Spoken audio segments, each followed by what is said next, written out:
এইভাবে আপনারা যদি কৃপা করে কিছু কিছু অর্থ দান করেন এই মন্দিরের কল্যাণে, তবে মন্দিরটা আরো একটু একটু করে আরো সুন্দর করে সেজে উঠবে। তাই আপনারা একটু কৃপা করে ওনাদেরকে প্রত্যেক বছর যত সামান্য কিঞ্চিত পরিমাণে হলেও একটু করে অর্থ তাদেরকে দান করবেন, যতটুকু পারবেন ততটুকুই দান করবেন। কেননা আপনি যদি 1 টাকা ভগবানের জন্য দেন, ভগবান আপনাকে ওই একের পিছনে 2টো স্বর্ণ করে পাঠিয়ে দেবে। 100 টাকা ফিরিয়ে দেন, ভগবান কারো দান গ্রহণ করে না গো। তার কি কোনো অভাব আছে গো? তার তো কোনো অভাব নেই, কিন্তু ভক্তের ভালোবাসার কান্না আসে, ভক্তকে দিয়েছে, দিয়ে সেই অর্থ চাইছে, আমরা তো উপলক্ষ মাত্র। তাই একটু একটু করে অর্থ তাদেরকে দান করবেন, যেন আমাদের সবার মঙ্গল কামনায় এই মহতি হরিবাসর আরো আরো অনেক আরো ভালোভাবে সুন্দর করে সাজাতে পারে, আরো ভালো করে পূজা করতে পারে, ভক্তকে সেবা যেন তারা দিতে পারে। নিতাই গৌর হরি হরি বল, হরি হরি বল। ধবলি শ্যামলি সবাইকে যেই না এমন করে বাঁশির কানে ডেকেছে, ধবলি শ্যামলি কমলি পিয়ালি বনমধ্যে তারা তৃণমঙ্গল করছিল। তৃণমঙ্গল করতে করতে ওই বাঁশির সুর শুনতে পেয়েছে। আহা কি মধুর সুর! একবার একবার কর্ণ পেতে শুনুন, একবার কান পেতে শুনুন, যার যেমন কান ঠিক সেমনি সে শুনবে। একটিবার তুমি কান পেতে শোনো, ওই বাঁশি আজও বাজছে বৃন্দাবনে। আহা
তাদের অবস্থা কেমন?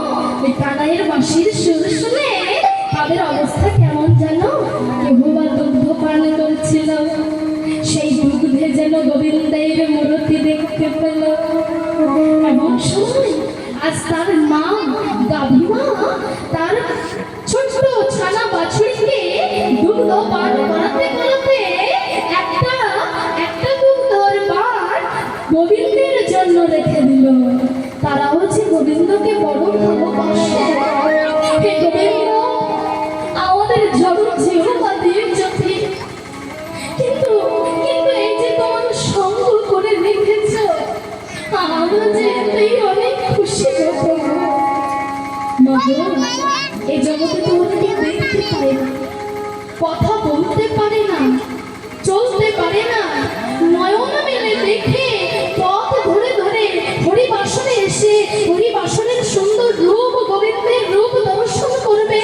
অন্ধের তো সেই ক্ষমতা নেই, ঘোড়া যে হাঁটতে পারে না, সে যে হেঁটে এসে দুটি বাহু তুলে কত সুন্দর করে নৃত্য করবে, তারও যে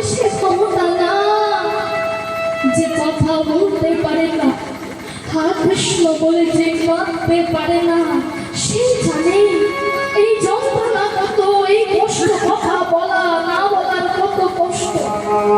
আর আমরা যে কথা বলতে পেরেও, দেখতে পেয়েও, চলতে পারলেও একটু দুটি বাহু তুলে কৃষ্ণ নাম করতে লজ্জা পায়। ওরে কথা বলতে আমাদের জিভে আটকায়। ওরে এখনো বয়স হয়নি, বয়স হোক তারপরে কৃষ্ণ কথা বলবো। কিন্তু জানো, ছোটবেলা থেকে যদি ভজন সাধন করে, সেই ছোটবেলার ভজন সাধন হবে ঘি দিয়ে প্রদীপ জ্বালানোর মতো। অনেকক্ষণ বাজবে, অনেকক্ষণ চলবে। আর যদি মনে করে যৌবন কালে ডাকবো, সেই ডাকা হবে তেল দিয়ে প্রদীপ জ্বালানোর মতো। ধরুন বেশ কিছুক্ষণ চলবে, তারপরে আর চলবে না। আর যদি মনে করেন এখনো তুলসী মালা নেওয়ার সময় হয়নি, কৃষ্ণ কথা বলার এখনো সময় হয়নি, এখন বন্ধু বান্ধবের সঙ্গে মিশতে গেলে হরে কৃষ্ণ বলতে লজ্জা লাগে, রাতে রাতে বলতে লজ্জা লাগে, আমার গলায় তুলসীর মালা নেবো না, বয়স হোক, যখন চলতে পারবো না তখন বলবো। কিন্তু যখন আপনার বয়স হয়ে যাবে, এই সুন্দর বদন আর থাকবে না, এই হাত দিয়ে তার সামনে আর পুষ্প দিতে পারবেন না, এই বদন থেকে হরি বল আর বলা হবে না, হয়ে যাবে হরি বল আর বলা হবে না। তাই সেই বৃদ্ধকালে ভজন সাধন হলো জল দিয়ে প্রদীপ জ্বালানোর মতো। জল দিয়ে কখনো প্রদীপ জ্বালানো যায় না, শেষের দিকে গোবিন্দ ভজন হয় না।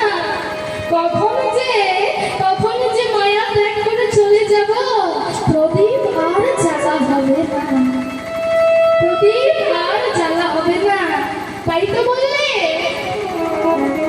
দেখবে কিছু কিছু ভক্ত আছে সারাদিন কাজ করে ভাবে সন্ধ্যাবেলা একটা ভজন সাধন করবো, কিন্তু সন্ধ্যাবেলা নামের মালা যখন নিয়ে বসে দীর্ঘ পাতার ফটো এনে জোগানো প্রেয়সী।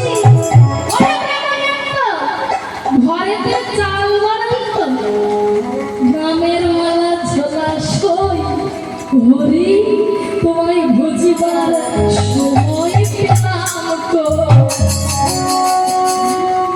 সন্ধ্যাবেলা নামের মালাটা যে নিয়ে যখন বসলেন, যে কোনো কাজ সে আপনার সম্মুখে দাঁড়িয়ে থাকবে। আবার মনে করছে ভোরবেলা ডাকবো, তখন চারিদিকটা নিস্তব্ধ থাকে, সেই সময়টা ডাকার সময়। কিন্তু করি করি মনে করি ভোরবেলা করবো তোমার সব, সেই সময়ে খোকা জেগে বাধাই কলরা, সেই সময়ে দিকটি জেগে চাঁদমো কেটে ফোটাই কই, হরি তোমায় বুঝিবার সময় পেলাম।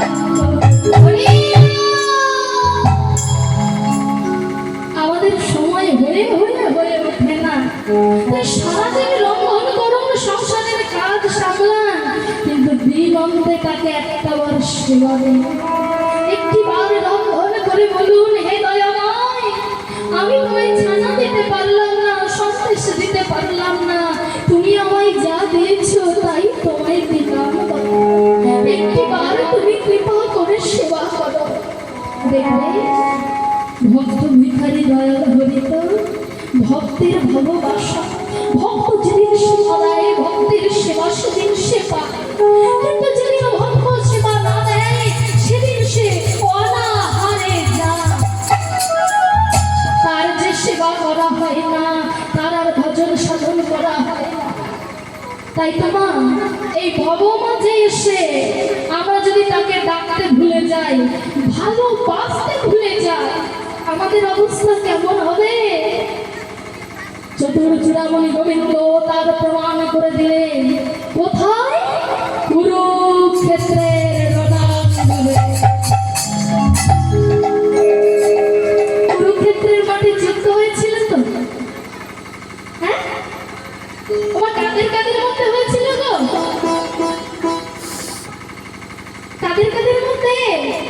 কথা বলো। কৌরব আর পাণ্ডব, বাহ, তাহলে কৌরবরা কম হয়েছিল? মায়েরা ভাবছে কীর্তন শুনতে এসে মরেছে, শুধু প্রশ্ন আর প্রশ্ন। 100 ভাই, আর পাণ্ডবরা 5 ভাই। পারতো নাকি ওই 100 ভাই চোখের নিমেষে 5 ভাইকে হারিয়ে দিতে? পারতো না? অবশ্যই পারতো, কিন্তু অহংকার যে ভগবান সইতে পারে না। অহংকার করলে দরকারে তার অহংকারকে যে চূর্ণ বিচূর্ণ করে দেয়। আশ্রয় করিয়া ভজে তার কৃষ্ণ নাচিতে, আর সব মরে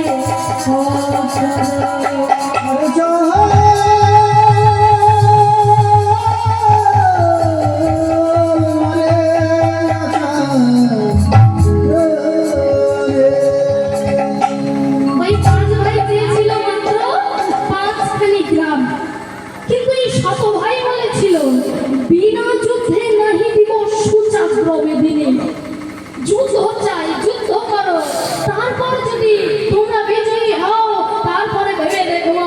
আর যদি জিততে না পারো, ওই সূর্যের আগায় যতটুকু মাটি উঠবে ততটুকুও মাটি দেব না।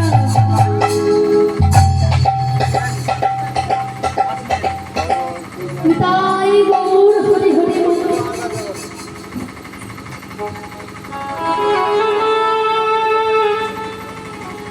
আমার এই মায়ের পিতা মাতা যেন, তার আত্মা যেন, তাদের আত্মা যেন শান্তি পায়, ভগবানের চরণ যেন আশ্রয় করতে পারে। বিশেষ ঘোষণা, আমাদের এই মেলার মধ্যে একটা বাচ্চা মাইয়া হারিয়ে গেছে। বাচ্চা মেয়েটা নাম বৃষ্টি মণ্ডল, আমদনি বাড়ি। আপনারা সবাই চিনেন, ঈশ্বর কার্তিক সরকারের নাতি। যাই হোক, মেয়েটা যদি কেউ পেয়ে থাকেন, কার্তিক সরকার মহাশয়ের স্ত্রী খোঁজ করছে বা ওনার মেয়ে খোঁজ করছে, ওনার কাছে জমা দেবেন। এবং সেই সংসারে আপনারা কীর্তন গান আস্বাদন করছেন উত্তরা গোষ্ঠপালা। যাই হোক, এই উত্তরা গোষ্ঠপালায় সন্তুষ্ট হয়ে আমাদের কমিটির অন্যতম সদস্য মাননীয় দেবব্রত ঘরামি, উনি সাংসারিক মঙ্গল কামনা করে অঙ্কিতা মণ্ডলকে 50 টাকা পুরস্কৃত করলেন। এবং সেই সাথে দেবব্রত ঘরামি এবং ওনার পুত্র দেবাশিস ঘরামি, ওনারা দুজনে মিলে মন্দিরের চূড়ার জন্য 500 টাকা দান করলেন।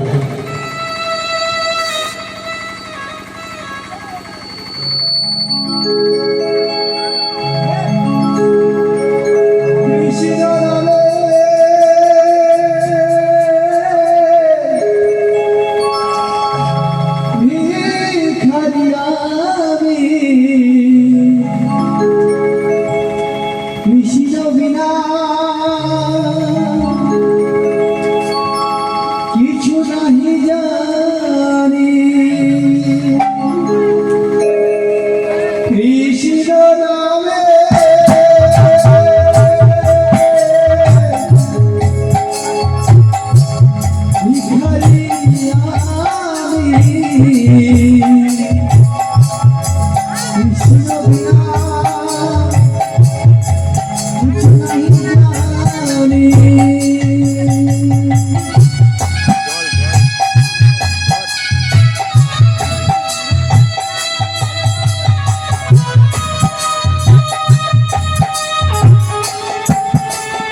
কৃষ্ণ